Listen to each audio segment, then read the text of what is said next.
Albino lions, leucistic lemurs, and everything in between. Welcome to my brand new franchise zoo project. My name is Slay Designer, and today we're starting a new series in Planet Zoo, an Albino City Zoo. This idea actually came from one of our lovely community members, Vicious Fun Leche, and I thought, why not? It's going to be such a fun and different challenge for a change on the channel. Now, quick thing before we start, for anyone that doesn't know or realize, most people, when talking about these beautiful special white animals in the game, call them albinos. That's why we're calling this zoo an albino zoo. But as I mentioned at the beginning of this video, there are actually two types of these special white animals in the game. You have actual albino animals that have no pigment at all and have those bright red or pink eyes, while leucistic animals are also white but still have normal colored eyes. And I just wanted to point that out because in this zoo, I obviously want to add both type of animals, even though not all of these beautiful white animals are really called albino animals in the game. Now, if you're excited to follow along with this new series, make sure to subscribe, turn on notifications, and leave a like so YouTube knows to recommend this series to you and to other zoo players around the world. And quickly before we continue, a quick shout out to Instant Gaming for sponsoring our channel for the past 5 years. If you're still in need of any Planet Zoo packs, including the latest Asia Animal pack, make sure to check out their website for some really nice discounts. You also find lots of other great games like The Sims, City Skylines, Mana Lords, Farming Simulator, Jurassic World Evolution, Planet Coaster, and so many others. And by buying via their website, you not only get a great discount, but you're also supporting the channel. You can find a link in the description of this video and in the pinned comment of the comment section so you can easily find it. Now, I've already done some prep work behind the scenes because you can't just add one albino animal per species in a habitat and call it a day. They obviously need their social groups, and sometimes people list one albino animal for 10,000 conservation credits,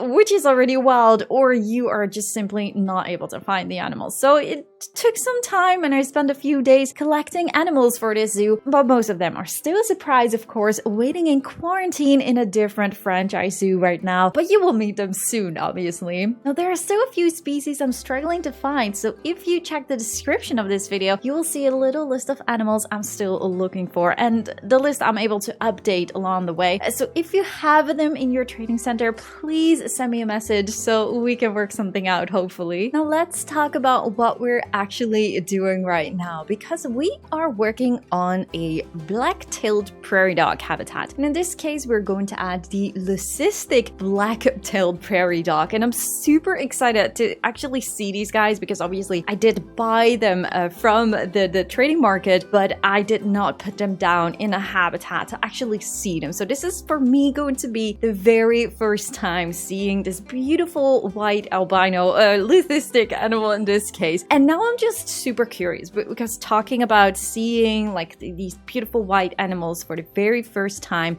let me know in the comments down below, like what was your first albino or leucistic animal that you got in Planet Zoo? Which animal was that? I would absolutely love to know. But okay, let's go and talk about what we're actually doing right now, because I did place down the staff buildings and then I started working on the habitat. So I did put down all the fences, and you may have wondered, like, wait, where did that fence all of a sudden came from? Like, you did not build that here on camera? No, that's true, because I actually prepared a few blueprints, and in this case, it's like a few fences that I do find fitting for a city zoo theme, and I also did make some blueprints for like rock formation and all, and over time along the way I will obviously be uploading blueprints as well from what we are building in this series, and I also will be uploading, of course, other blueprints that I think people will find useful as well to use in their own zoo. So as always, like we always do with franchise mode series, you will find a collection of all these blueprints in the description down below. So if you want to use any of these blueprints, then definitely feel free to do so. Now I have to admit, like, I've been out of Planet Zoo for so long that recording this first episode, I feel so rusty and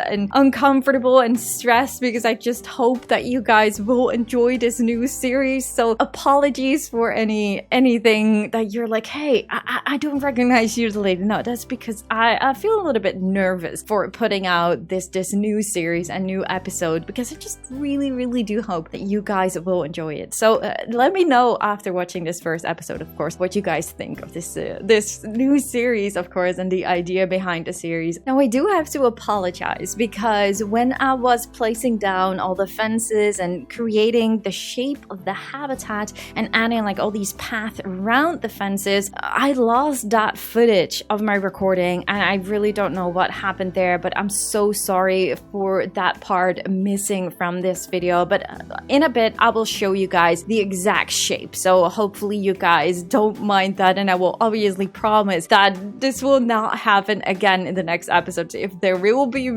parts missing, then that's me actually really cutting out this footage, because I want to try and avoid having too much of the same type of footage in this series in general. Like, I know that there are people that love me doing all the foliage work and love me doing all the rock work, but I will try to keep it balanced, because there are also people out there that do not really like to see 5 minutes of me adding a foliage work. So I will try to do my best to keep it as balanced as possible. But right now we are actually working on a little backstage area, and I also want to have a tiny little spot where the guests can actually see the prairie dogs at the indoor habitat. So there will be it's really small.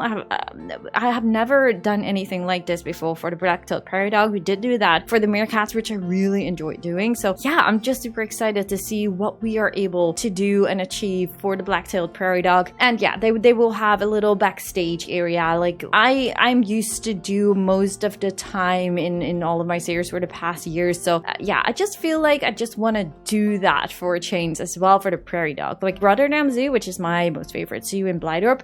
Tell me your favorite zoo, by the way, in the comments down below. But they have the black-tailed prairie dog, but that's more of like a walk-through habitat, which I have my doubts if I wanted to do that as well for this habitat. But I decided to go for more of just a habitat where you can walk around, and I probably am going to add like these viewing domes inside of the habitat. So yeah, I decided to not go for a walk-through habitat. But yeah, Rotterdam Zoo Blijdorp does not have an indoor area for the black-tailed prairie dog, or at least not something that the guests are able to see. So for me, this is quite a challenge and a fun one. I'm really looking forward to start and decorate the interiors for this black-tailed prairie dog habitat, but also the exteriors, of course. But before we go and work on the exteriors and interiors, let me just show you guys the shape of the habitat as it was missing from the recording.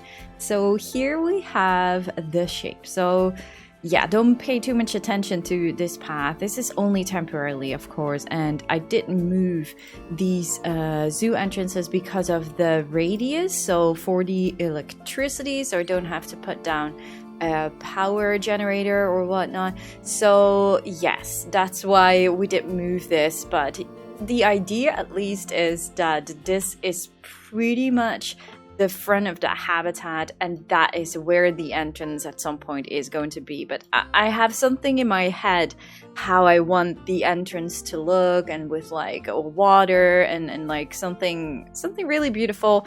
And I guess we do need some space for that, so that's why I'm hoping that this will be enough space at least for the entrance and everything that I have in my head. So we have the outdoor habitat where the guests can walk around. I did not fill this up yet, but we're obviously going to do that. And the guests can walk all the way around here. I want to have some trees and bushes here, just hide a little bit of the building here, I guess. And then the guests can look into the indoor habitat right over here. So I did move the keeper hut to this area. And this path is also going to change, so don't pay too much attention to this staff path right over here. And I did already start the interiors, and I was like, oh no, I should not do that. First go and jump into the map real time and just show everyone how what my plans are. So I did do something off camera with like chain link fences, and I was like, oh wait, no, because the prairie dog is probably going to be able to escape in real life if you would have those fences. So I decided to change this to a wooden fence, and hopefully this is high enough. It should be around 1.20 meters, but I did not measure it out. So we have to wait and see as soon as we get the prairie dogs in here. But I think this wooden panel would make a lot more sense. But I'm not entirely sure yet if I like this. So I might be changing this a little bit later on when we are working on some more decorations. I also was thinking later on, after I place this down, to have like a ramp, just like we have right over here, and then have the level of where the prairie dogs are going to walk around just a little bit higher, so it's like raised onto eye level almost. So when it comes down to the window right over here, it would be elevated to the same level, if that makes any sense. So I kind of feel like that would work better, and then have a little ramp from here going down so they are able to walk in here. Now I'm going to assume that this habitat is right now way too big for the prairie dogs, but as soon as we're going to add tons of rocks and tons of decorations, and then the viewing domes, and I want to have some kind of water body or something like that, hopefully that will work out, and burrows. So there's going to be a lot of stuff going on. And also together with like the interior here, there won't be that much space at some point when we have all of this stuff added to the habitat. So I think this is going to be enough, but we have to wait and see. We already have the prairie dogs right here in quarantine. We have Bodaway and Joda, and I'm just so super curious to see these guys. Really excited. But before we do that, we still have some money here, so I kind of feel like let's just go and jump back into a little speed build and try and decorate everything. So this habitat is at least hopefully almost finished before we go and add the little prairie dogs in here, and we can finally enjoy them and see how beautiful they are looking. So let's start with decorating the exterior of the habitat. Now I wanted to do something with a water body, preferably in like the middle of the habitat, but very soon after I unfortunately realized when I wanted to place down the viewing dome that it has like a terrible radius around it. So all of the terraforming and adding water, what we're doing right now, I had to remove again because I else just wasn't able to place down the viewing dome, which was really unfortunate. But for me, it was the choice: either go for a walkthrough habitat or go for the viewing domes. But like, if you would choose not to go for the viewing domes at this point in time, then I had to change the entire idea of the habitat to make it a walkthrough habitat. So yes, okay, we have to work with this, and we're going to try and see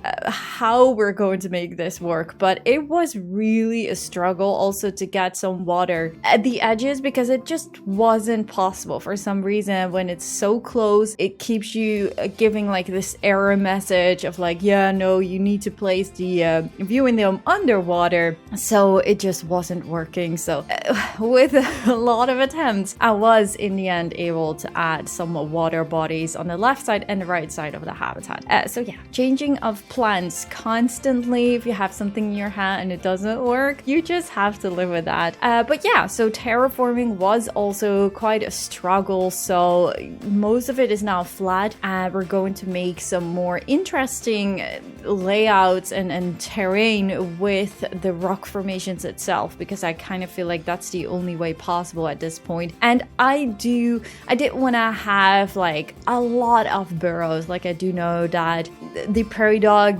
does dig these kind of small holes, but I kind of feel like having these bigger burrows makes it feel more like these are like tunnels that are always there, and they are able to go in and out whenever they want to. Like, I kind of wish we had different shapes of it instead of like only the small one and the big one. Like, I'm obviously not going to use the big one for the prairie dog habitat, but I kind of do like it, even though the only problem is whenever the prairie dog is outside of the burrow. The guests cannot really see them unless you create like this connection with the TV screen and one of the burrows. So yeah, that's the only downside. I'm not entirely sure yet if I want to have an area with like, I think we have maybe 8 or 9 burrows in total. If I want to add this many TV screens or not, I'm not entirely sure about that, to be honest. So when I had all the burrows in place, I also did already add most of the enrichment items like the log they can walk through and like the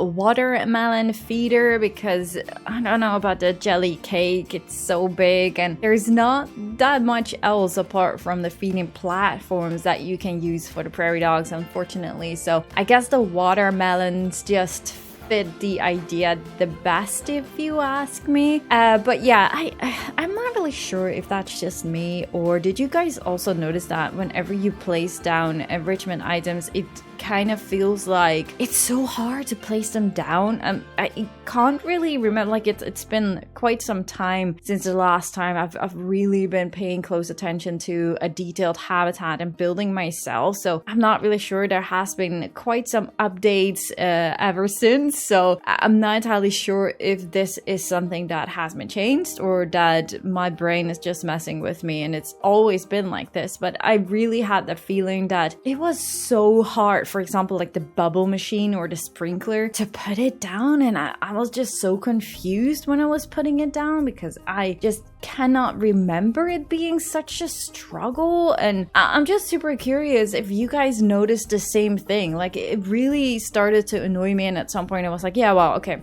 I'm just going ahead with this. I don't know, it's just like accepting that it felt weird, but I don't know. Let me know in the comments down below if you are feeling the same way. And if you're struggling the same way, like maybe it's just me building a pretty tiny habitat with water and like the viewing dome that also has this big radius around it. So maybe it's just me making it hard for myself. I'm not entirely sure about that. That could definitely be the reason, of course. So when I had all the enrichment items in place and all the rock formations, I wanted to decorate the habitat, of course, with like the small little aquatic rocks, but also like the African logs and some grass. Like, I'm not entirely sure, like whenever I think of a black-tailed prairie dog habitat, it's not per se super green. It's more often like more sandy, more desert-ish, more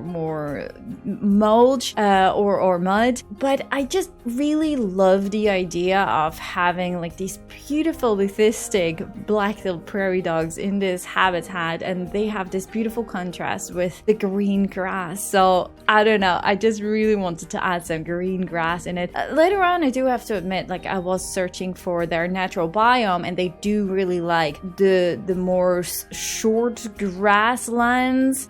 So it's not that far off. It might be a little bit too long, but I guess it just works, and I'm just super happy with the end result. And yeah, we kind of have a more greenish half of the habitat, and the other side is a little bit more not desert-ish, but a more dry, if we can call it that way. So we have different variations of the biomes in this habitat. Now, the amount of screens and donation boxes are probably an overkill, but I will wait and see how things will go. I do, like, we only have 2,500 left, so that's not a lot of money. So I do want to already move these animals into their habitat, so you guys will move. We already have some fences, so that should go well.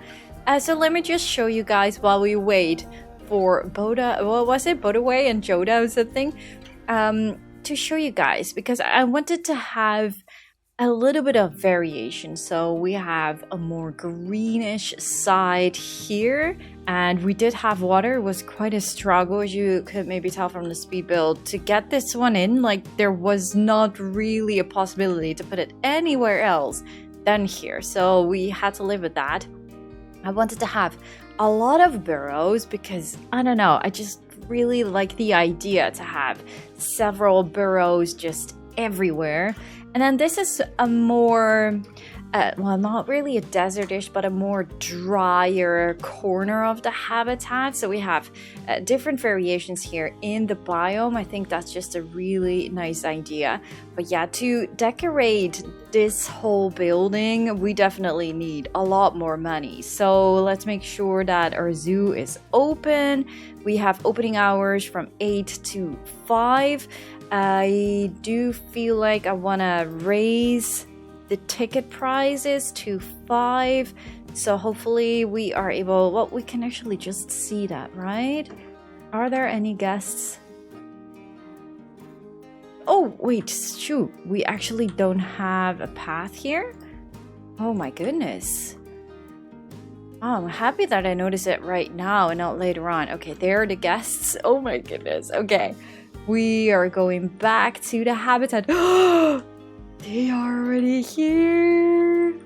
Oh look, they're creating burrows.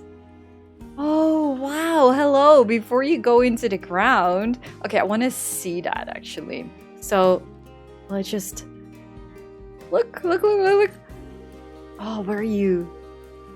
Getting out of the ground again. We're staying underneath the ground for quite some time. Okay, there we go. Hello! Oh, you're so beautiful. Oh, look at you. Who are you? Joda. This is a little female. Oh, you are really, really pretty. And I like this. I like to have a little bit of the higher grass because these guys are so white. It's just a lovely contrast to see. Oh, okay, yeah, you need to stop for pooping. Let's have a quick look because we have a lot. So 88% chance of getting offspring of these two, and they will be very high as well, probably in their appeal rating. So they are 1575 appeal rating and 1663. So that's really nice. We have guests coming in. What do you guys think? The zoo ticket price is fair. Okay, so we should not raise it more, but they are willing to still pay this. Now, I also did forget when planning out the habitat that we obviously, if we have like this viewing dome, we also need the entrance here. So we have a dome entrance. Are we able to like change prices for that? No. Okay, so it's free to visit the domes, which is obviously super clear, of course. Oh, yes. Okay. I want to have a quick look at the traversable area, because that could become a thing. Where are you? Traversable area. Okay, so they are able to go here. They are able to go in this burrow. They're able to walk everywhere. So we have 260 square meters. 192 is the minimum. They're able to walk here. They're not able to reach this area. They're not able to reach these guys. But we could just try and see if this changes anything. No, that does not change anything. I just want to see how wide it has to be. I guess it needs to be quite wide because this one is still not working.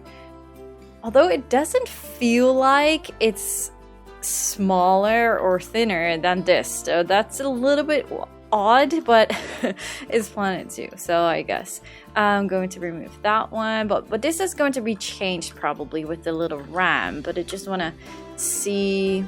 Okay, that one is working. Now, what I also want to do for the backstage area, like we do have to decorate everything here and the outside of the. Ooh, okay, there's something flickering here, which I really would try to fix. Are we able to do that just by moving it around? Mostly that would fix it, yes.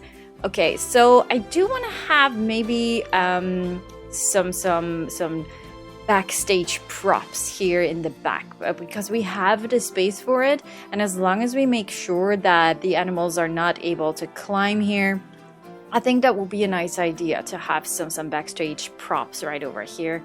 They're both right over here. So I'm still I still have my doubts here a little bit because I feel like I want to have a doorway, but it only needs to be big enough for the prairie dog. So maybe more of something like a very small tunnel where they enter, and then we're gonna raise this to the same height as the window, which is hopefully going to work out well. Okay, the guests are not super happy, I guess, with the fact that these animals are not here. This one is being used. That one is not being used. I guess it depends where the prairie dogs are, because these guys are all not being used yet. So it's a little bit too early to tell, I guess. Are these guys going inside of it to check the viewing domes? I'm not really sure. Our money is not really going up, so I don't feel like doing too much right now. Let's have a quick look, because we would be able, do we have like all, oh, we don't even have research here, so we could do some research. We need a research center. Oh no, how much does that cost if we got one? Okay, research. A small research center is 1,000. I can live with that. So if we just squeeze that one somewhere over here. Oh, for those that were paying really close attention to the beginning of the speed build where I started, I had mods still installed, which I pretty much never use mods unless it's like for hiding those donation boxes and all, but not per se for anything else. And I noticed that was still turned on, and I had so many issues with building. Like, it's supposed to be easier, I guess, but I had some hard times with it, and I was like, oh my gosh, I need to remove it. So I did remove the mods. Now, in case you did see them, they're not there yet. So this is part of the rock formations that I also did upload to the Steam Workshop collection. So this is the temperate rock collection. And then we have, let's see, we have a taiga one, we have a tropical one, and there's also one with colorful. So that's like a combination of the three. Since we don't have that much money, I'm going to remove most of them because these guys are obviously like way too big for what we are using right now, but I just used it for the color scheme. But you can also use this one for the color scheme. I mean, this one, I don't know, I can't remember who created this one, the faux rock colors. I will also add it to the collection list, but this is like a blessing. If you want to have the right colors, this is what you want to use, and it's super cheap, so you can just put it down here in a corner of your zoo where it's not like in your way, and then you can find all these amazing rock colors for the faux rock formations. We are getting some money here, we're getting some money there, so it's a hard one. This one is not being used yet, so I'm hoping that we can minimize the amount of donation boxes. We have the education signs underneath the ground most of the time. I also do feel like maybe these signs are a little bit of an overkill, but they are probably reading the education. It's only 4%, but that's probably because we only have one animal right now. But yeah, I do tend to hide these huge education signs. There will be one maybe somewhere over here or right over there. I'm not entirely sure yet. I'm going to remove a few of them. I kind of feel like this one we can remove, and maybe also this one right over here. Do we have one here in the middle or only one on the side? So that's 1, 2, 3. Maybe just move this one like 2 fences to the left or something. Well, actually, maybe just right over here is already fine. Let's just put this one right over here. There we go. Just as it looks like it's attached to these fences right now. Now, all we need to do is just wait until we have a little bit more money, and then we go and finish this building right over here and create an interior. I kind of feel like this wall here we can just remove. Am I able to remove that one? I guess not. But all the money that we can spare, we just need to focus on that. I'm happy to see that these guests are really excited to go into these viewing domes, even though there are not that many black-tailed prairie dogs in here. There's one just coming. Oh, they're both here. Look at you.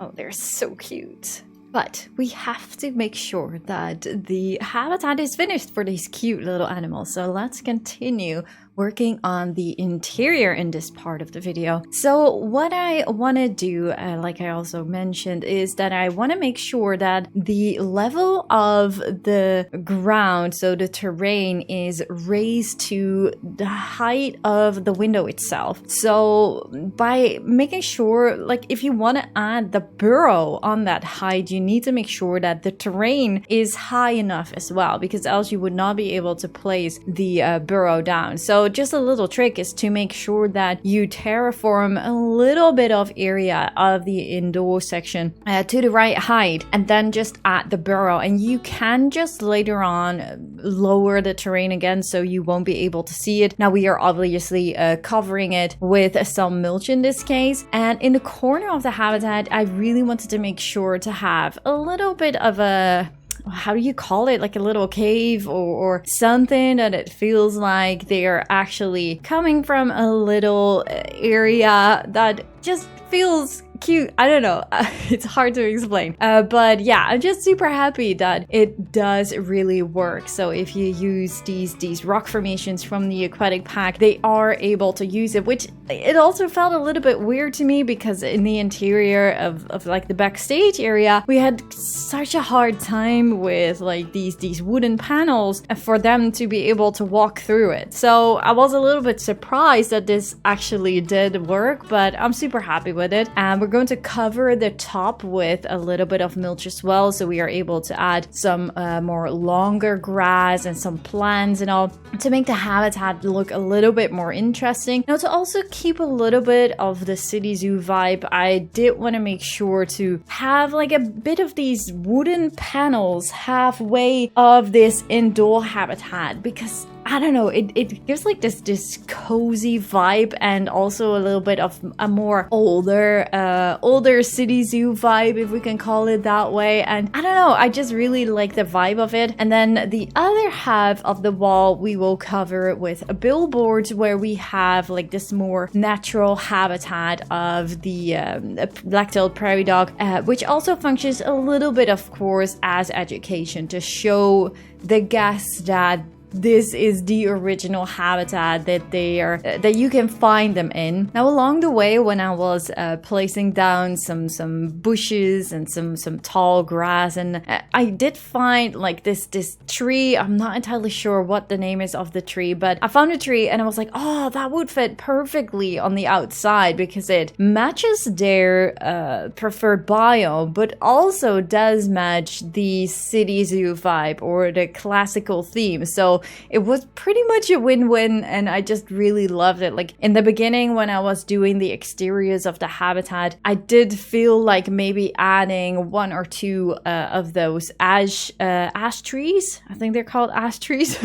And they just didn't feel right for some reason. But these trees that I found work perfectly for this habitat. So it makes the exterior even better, having like this more wilder forest. Well, it's not really a wild forest, but to represent a little bit of a more dense area. And then we have a more open area, but still with some grass. And then you have the more drier area on the outside. And I think it just works perfect for this area, to be honest. So after that, I went back to the indoor area, and I just wasn't really happy with the layout. I wasn't entirely sure how I wanted to like lay down the interiors here, so I decided to go for different height elevations to make it look more interesting, and also to give the prairie dog a little bit more elevations to climb on or walk on. Now, they're not really that good climbers, are they? I don't think they have like a climbing need, or that they are able to climb logs or whatnot, but it's still like very nice to have a little bit of different height elevations. Like I would have loved to go for something more of like an underground vibe for the interior, but I've seen someone do it for, I'm not really sure if it was the meerkat or the prairie dogs, but like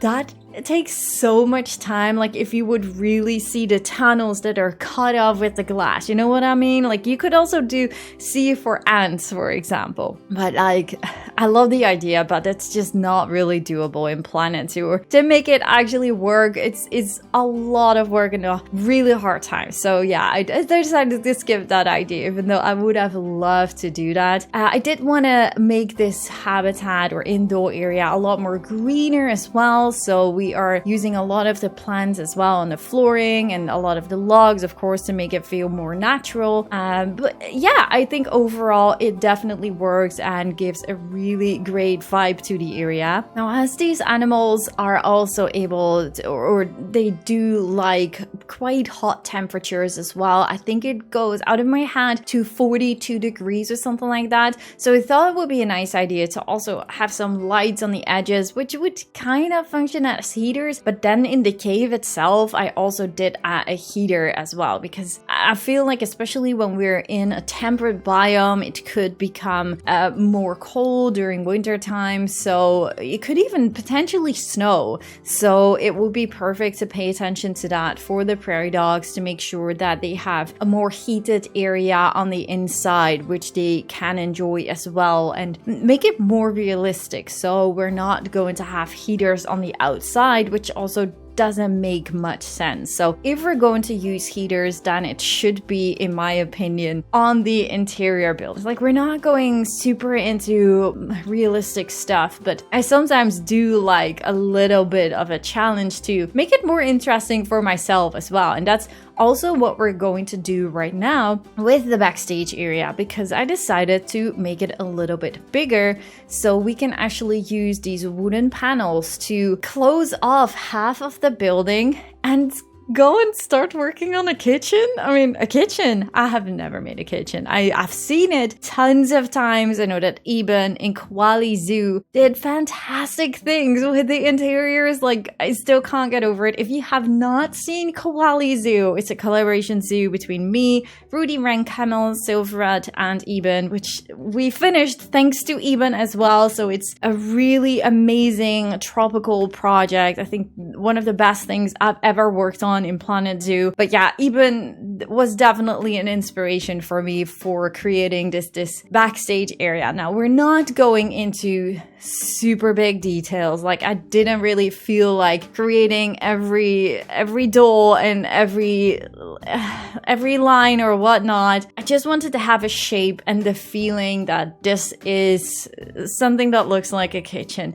I will obviously also make sure to upload it to the Steam Workshop. So if you want to use it for your own backstage areas, I will make sure to add as many blueprints as possible to the collection list so you guys can also use it. But it's nothing more than like using the silver signs and doors as handles and some plaster pieces to create the shape of the kitchen. So it's not like super big detailed or super heavy detailed. And then talking about blueprints, I obviously did use the storage racks that I created for my tropical franchise series. Like, once I created all these backstage props, I don't really feel like creating that many new ones. I mean, they just work for a backstage area. My backstage areas most of the time look a lot of the same. Now it's quite different because I actually have a kitchen here, which I'm super proud of, even though it's just a simple kitchen. I don't know. But yeah, just using blueprints just makes life so much easier. So just like what we're creating right now, where the staff is able to get some water to fill their buckets or grab the hose to clean the habitat. These kind of things I will try to upload as much as possible to the Steam Workshop, because I do know that sometimes all of this detailing can get a little bit tedious and takes a lot of time. So hopefully this will save you guys some time as well, so you are able to use the blueprints that I'm creating for this series. We have little babies. I totally missed out on that. Look at these two. Oh, they're so cute. It almost looks like they do have red eyes, but that's not the case for these leucistic animals. Oh man, I love them.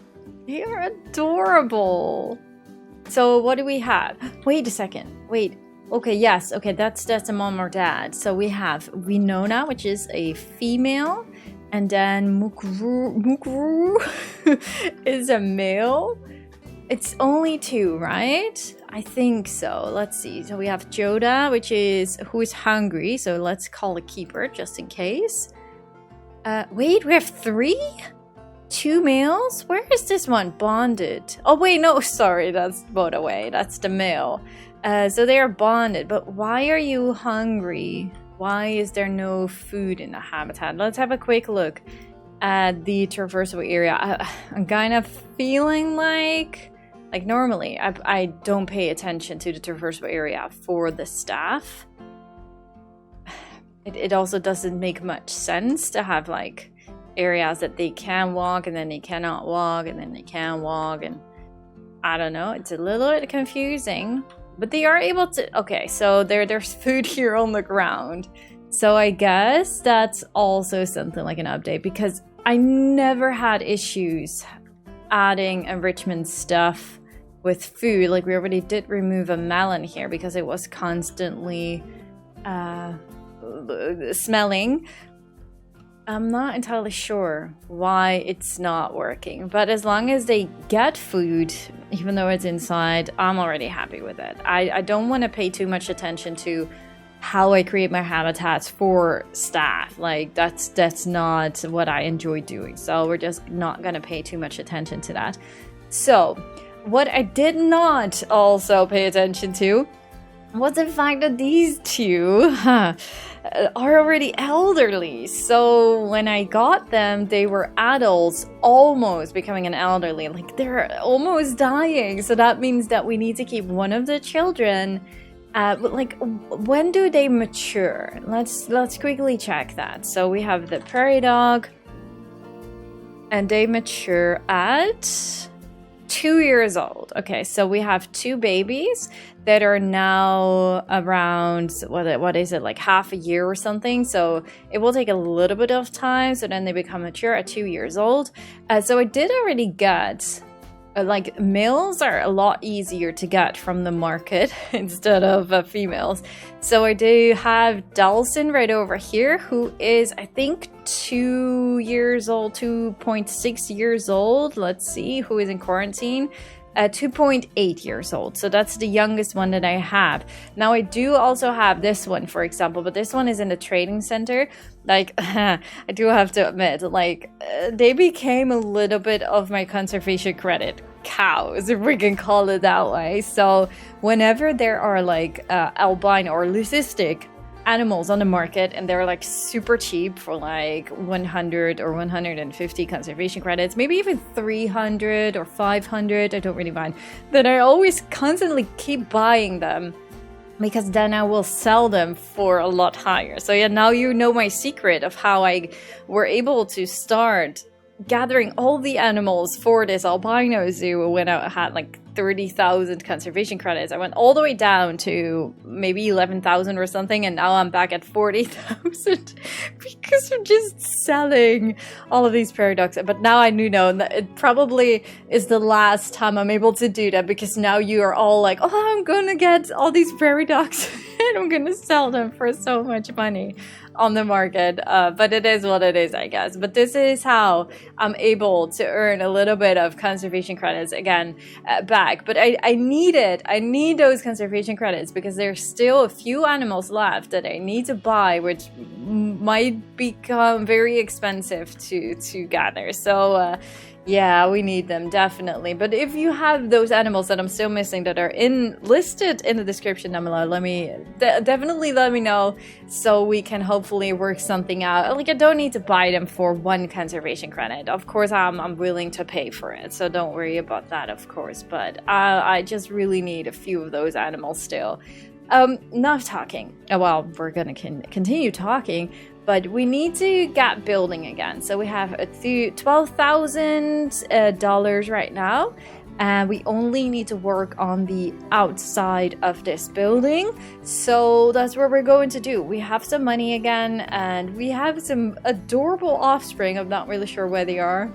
They're here. Just want to see them one more time. because they're so freaking cute. Oh my goodness. Look at it. Oh, it's so adorable. Can't help it. And I'm just so happy still that we're going for this albino zoo with all these beautiful white animals. This is going to be fantastic. Oh, look at the view, by the way. It's always nice to enjoy your habitats from a different point of view. Oh, this is really nice. I love this view towards the viewing dome here. How does it look from this side?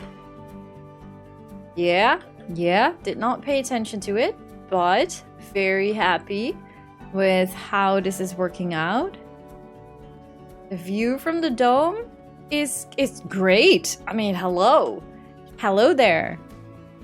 Oh, this is fantastic. Look at that little one passing by. Oh, this is great. Let's continue and work on this building so we can finish this episode. This is the last bit of speed build for this episode. And in case you did not notice it yet, you can always use any timestamps in the description of the video if you want to jump ahead to other sections of the video. I will try to do my best to talk as much as possible during the speed builds, but there's not always a lot of stuff that I want to talk about, but sometimes I do want to share the footage with you guys. So I'm just going to try and see how far we can get for this last little bit of speed build. So the limestone pieces and wall set are really fantastic, but the breeze wall set that we are using right now is actually also working super nice for a classic theme, and combining the two, the limestone pieces and the breeze pieces, works really well. And for the roof, I wanted to go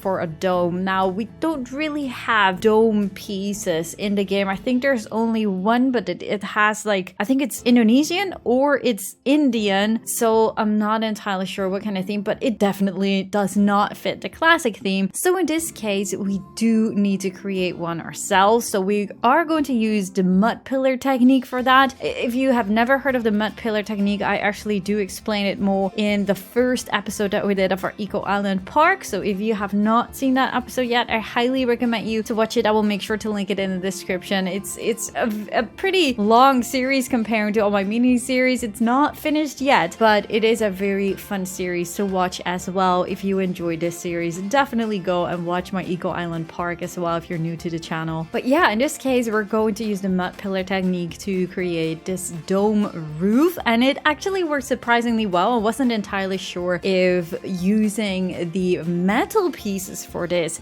was the right call, but in the end, I do really like how it turned out, especially when I changed the color to a more green, grayish one. Now, I did play around a little bit with like different height elevations, because having this dome is great, but having it on the exact right height is even better. So I was playing around with that a little bit. Like the first thing that I tried, it was way too big, so it was way too high. So I've been playing around with different pieces along the way. Not everything is included in this video, but you can see me struggle and then trying to find the perfect pieces, because the classic pieces are really nice. The only downside with them is sometimes they are just huge, like humongous. So yeah, you have to play around a little bit with the different type of pieces. And talking about combining pieces, like the breeze pieces together with the limestone and classic pieces work really well. But with the Indonesian theme,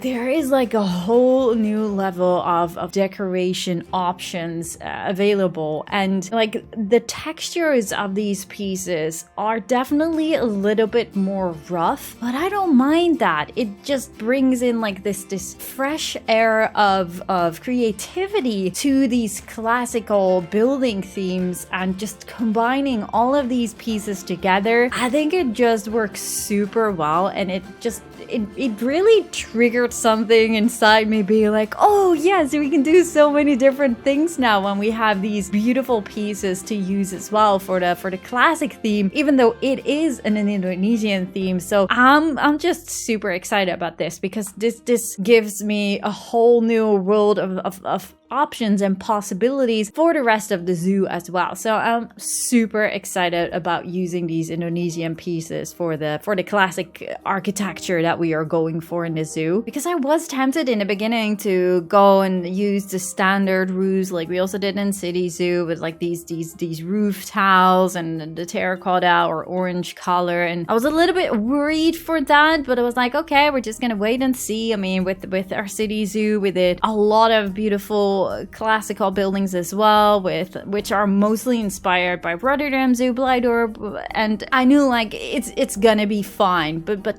just having this specific theme, and then we're going for like more of these flat build. I'm not saying that we're going to do that for all the buildings, by the way, but having these more flat rooftops together with these railings and the combination of all these temple pieces, yeah, it's really making me more excited and enthusiastic to continue working on this zoo. So hopefully you guys are enjoying this as well and are inspired as well by my builds, because that's at the end of the day the reason why I make these videos, because I just really do hope to inspire you guys with the things that I'm doing, and maybe you're now like, oh, I'm gonna build an albino zoo as well, or maybe I'm gonna build a city zoo as well, or a classic theme zoo. I don't know what it is. I just really do hope that I can spark a little bit of inspiration, because I do definitely know that it can sometimes be super hard to feel inspired in this game. Like I love this game so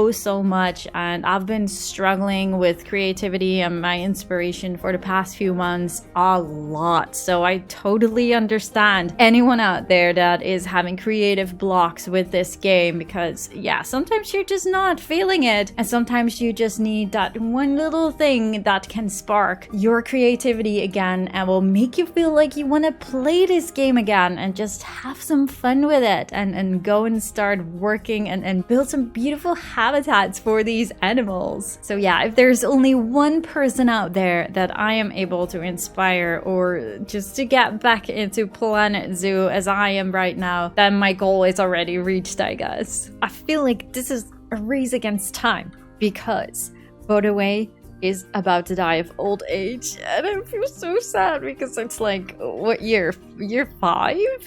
And he's already dying, but I did choose an animal that isn't getting too old. I think this is Bodaway, right? Yes, this is Bodaway. And I also did, because I needed money, so I had to play the game. So I changed the animal settings to already the slowest aging. So yeah, this is pretty crazy. I'm actually not even sure if he will instantly die. He is using our rocks. That's great. Oh, please. I actually don't want to see him die, but I feel like we owe it to him to honor him just one last time. Oh no. There he goes. Oh, gosh. That's the saddest thing ever. Oh my goodness, may you rest in peace. Let's call that. Now I did, okay. I've been checking the trading center and the market so often, and I did find an even younger, so 1.9 years old prairie dog. So this one just grew up, so I think we're gonna save that one for the little female that we have. So we know that. We're gonna keep 1.2 years old right now. Okay, so yeah, okay, one prairie dog already died. I feel so sad, but it is what it is. We have a building, and it took me a little bit longer than I was expecting, but I'm really happy with it, because I was a little bit worried that it would look the same as our city zoo that we did in sandbox mode. But that was like a few years ago, and I did realize like, hey, we got new pieces from the Indonesia theme, and if you recolor them, you can actually get like a different vibe to these classical buildings. So I'm actually really happy with the end result here. This looks really fantastic. I did narrow down the doorway right over here for the entrance of the viewing domes. I think I actually like that a lot better. Instead of like having it super wide here, I like this a lot more. So I think if we are going to do more things with the viewing domes, I think that's definitely what we're going to do more often. So now we have proper windows right over here, so this is all matching the whole classical theme a lot better. I did not decorate these specific areas just yet. I kind of feel like I'm not really sure what I want to do, if I want to change the pathing here a little bit, but yeah, we're going to have more habitats, of course, so I'm going to do some filler ups later on. And oh yeah, I also did give a little bit of daylight in here. I have my doubts, like maybe I want to have a few windows here on the side. I mean, it would pretty much work if you like. We now have some daylight from the roof, which already is very nice, but we could maybe get like 1 or 2, maybe 3 windows right over here, maybe even 1 over here. I think that might not be a bad idea to bring in some daylight and to make the backstage area a little bit more interesting.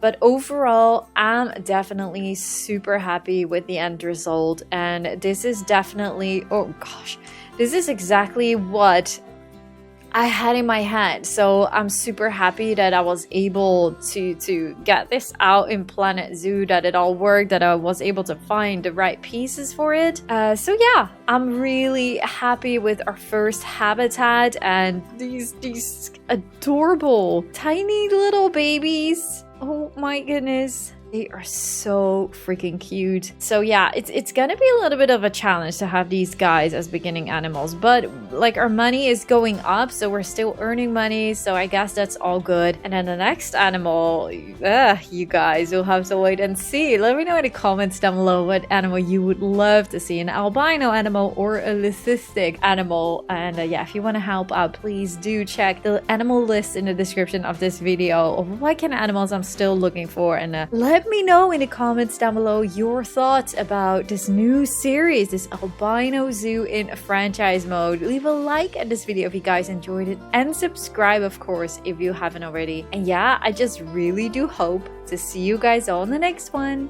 Thank you guys so much for watching. Bye guys!